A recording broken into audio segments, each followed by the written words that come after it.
The marker squeaked across the whiteboard, then stopped like it was tired of being wrong. A dozen arrows crossed each other, numbers that didn't agree, equations that went nowhere. In that glass-walled boardroom with the city skyline behind them, a billion-dollar company was crumbling in silence. And at the head of the table sat Alexander Cole, the man everyone called untouchable. The billionaire CEO who could bend politicians and bankers with a single phone call. But that night, his voice shook when he said, "We've got 48 hours. If we don't fix this system, the contracts are gone. Our name is finished." The room of engineers, brilliant, educated, polished, sat frozen like school kids caught cheating on an exam. No one dared to meet his eyes. Then from the doorway came a voice that didn't belong. Low, steady, out of place, "I can fix it." Every head turned. Standing there was a man in a torn coat, shoes full of dust, hair uncombed, beard uneven. He clutched a beat-up leather bag to his chest like it was worth more than his life. A security guard moved fast. This was a billionaire's fortress, not a shelter. But Alexander raised his hand. "Wait." The man's eyes didn't flinch. He stared at the messy whiteboard like he was looking at an old friend that had lost its way. "I can fix it," he repeated. The room buzzed with whispers, engineers smirking, some disgusted. A beggar in their boardroom. Madness. But Alexander's eyes were tired in a way that made him reckless. He slid the marker across the table. "If you waste my time," he said softly, "you waste my company. Don't waste it." The stranger walked in. He smelled of dust and rain and nights spent outside. He didn't explain himself, didn't clear his throat. He just picked up the marker, stood in front of the whiteboard for 3 long seconds, then erased 2 angry arrows that had been fighting each other. He drew one clean line, gentle as a river. He circled a tiny box labeled angle sensor and wrote in small letters, "False panic under vibration." Then in simple words that even a child could follow, he said, "When the plane shakes, this sensor thinks the nose is too high. It panics. It pushes down too hard. Pilots fight it. That fight, that's what brings a fall." He added 3 steps on the board. Filter the noise. Cross-check with other sensors. Give pilots a stronger voice earlier. Then he underlined 2 words. Soft hands. He turned to the room, his voice steady. The machine must not be proud. It must listen. The engineers, men and women who had spent weeks drowning in their own numbers, leaned forward like kids at a campfire. Alexander's chest rose and fell. Hope had snuck back into the room. "Run a sim," he ordered. Fingers flew across keyboards. The projector lit up, a digital sky flickered on the screen. The model plane rolled, lifted, hit the wind. Everyone held their breath. Normally, this was the moment the system collapsed, the nose forced into a deadly dive. But this time, the line smoothed. The filter caught the panic. The helpers cross-checked. The pilot override flashed early. The nose dipped, but only slightly, and then held steady. When the green success box blinked across the screen, the room erupted.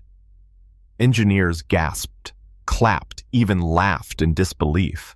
Alexander didn't clap. He rushed forward, grabbed the man by the shoulders, and pulled him into an embrace. "You just saved my company," he whispered, voice cracking. The stranger's name was Daniel Price. Later, sitting in Alexander's office in a leather chair that felt like heaven after years of concrete, Daniel opened his worn bag. Inside, a weathered book on aeronautical engineering, a stack of faded certificates, and a pen with half its ink left. "I wasn't always like this," he said quietly. He told his story. Once he had been a top engineer in Chicago, designing system-solving problems, living in the sky. He had a wife, 2 kids, a good life, until one mistake, trusting the wrong person. His wife had betrayed him, framed him, planted drugs in his briefcase. He lost everything: his career, his reputation, his family. 2 years in prison, then deportation, then the streets. The only thing he held on to was that bag, his proof that once he mattered. Alexander's throat tightened. You went from building planes to sleeping under bridges. Daniel nodded, not ashamed, just telling the truth. And in that silence, Alexander made a decision. We're not leaving you there. You gave me back my company. Now, I'll give you back your life. By morning, Daniel was unrecognizable. Clean shave, crisp suit, standing in front of the same engineers who had laughed at him the day before. Alexander introduced him as their new lead engineer. Some clapped with genuine admiration, others with forced smiles. And one, Marcus Kane, the former lead engineer, clapped hardest, his jaw tight, his eyes cold. Inside, he was burning. Weeks passed. Daniel shined brighter every day. He solved problems that had haunted the company for years. He simplified systems, taught younger engineers with patience, listened more than he spoke. Many began calling him mentor. Contracts poured back in. The company soared. Newspapers praised Alexander's leadership, but everyone knew the real genius was the man who had walked in from the street. But not everyone celebrated. Marcus, stripped of his throne, seethed in silence. To him, Daniel wasn't a savior. He was a thief who had stolen everything. His position, his respect, his future. And envy, when it festers, turns poisonous. While Daniel rebuilt his career, he also rebuilt his heart. He met Elena, a quiet accountant who saw through the scars and the humility. She noticed the way he smiled, like he didn't think he deserved happiness. Slowly, she brought light back into his life. Tea, late-at-night dinners by the water, laughter that healed him. Months later, Daniel knelt under the glow of city lights, ring in hand, and whispered, "Will you marry me?" Tears in her eyes. Elena said yes. Alexander gifted them a mansion on the coast, a palace compared to the bridge Daniel once called home. But Marcus wasn't finished. One night in a smoky back room, he slid an envelope thick with cash across the table to men who didn't ask questions. "Not just gone," he muttered. "I want him broken." The night before Daniel's wedding, 3 men came to the door. A shot rang out. Daniel hit the floor, clutching his bleeding arm, whispering through the haze, "Not again. I can't lose it all again." 3 days in the hospital. 3 days Elena never left his side, her prayers constant, her head resting on his chest, listening to the weak rhythm of his heart. When his eyes finally opened, she wept into his hand. Alexander gripped his other hand. "You're not leaving us. Not yet. The world still needs you." The police dug into the attack. The evidence led straight back to Marcus. Security footage, witnesses. The mercenaries confessed.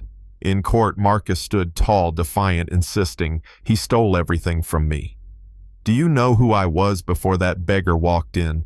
The judge didn't care. 20 years for attempted murder.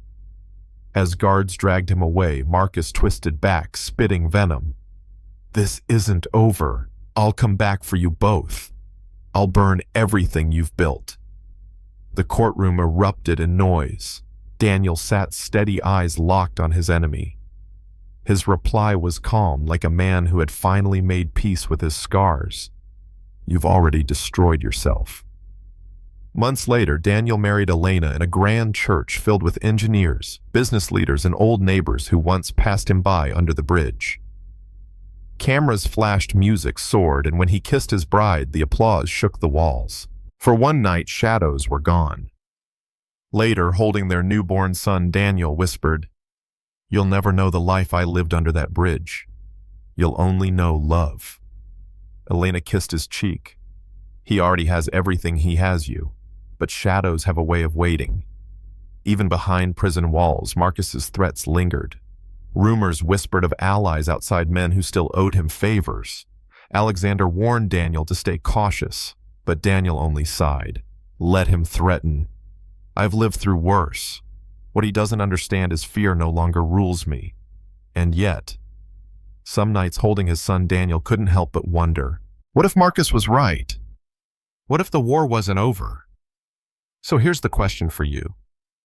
Was Marcus just a bitter man who couldn't accept defeat? Or was he a mirror of a system that still chews people up and spits them out? And tell me this. If you saw a man like Daniel on the street clutching a worn bag, would you stop to ask his story? Or would you walk past never knowing you just ignored the genius who might one day save your life? Drop your thoughts in the comments. Was justice really served? Or is the fight only beginning?